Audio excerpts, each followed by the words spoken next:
કચ્છ મોરબી લોકસભા ભાજપના ઉમેદવાર વિનોદ ચાવડાની જીત। કચ્છ મોરબી લોકસભા સતત ત્રીજી વખત ભાજપના ઉમેદવાર વિનોદ ચાવડાની જીત। કોંગ્રેસના ઉમેદવારે હાર સ્વીકારી। કોંગ્રેસના નીતિશ લાલાણી સ્વીકારી હાર। કચ્છ લોકસભા 2024નું જ્યારે પરિણામ જાહેર થયું છે ત્યારે જે પ્રકારે કચ્છ અને મોરબીની જનતા અને મતદારોએ ત્રીજી વખત મારા ઉપર વિશ્વાસ અને ભરોસો મૂક્યો છે।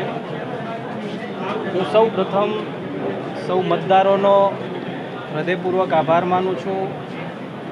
અમારા સૌ કાર્યકર્તાઓ બૂથ ઉપર જેમણે ખૂબ મહેનતથી કામ કર્યું છે એમનો પણ આભાર માનું છું।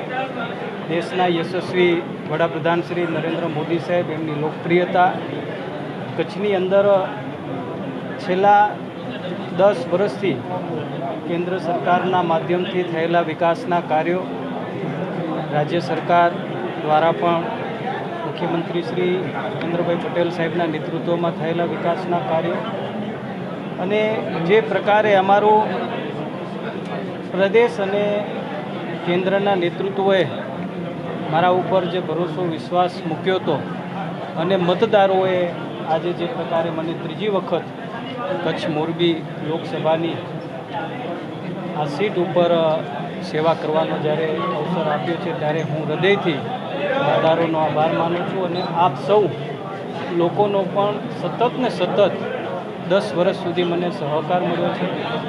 આશા રાખું છું કે આવનાર 5 વર્ષની અંદર આપણે સૌ સાથે મળી કરીને કચ્છ મોરબીના વિકાસ માટે આપણે બધા આગળ વધીએ।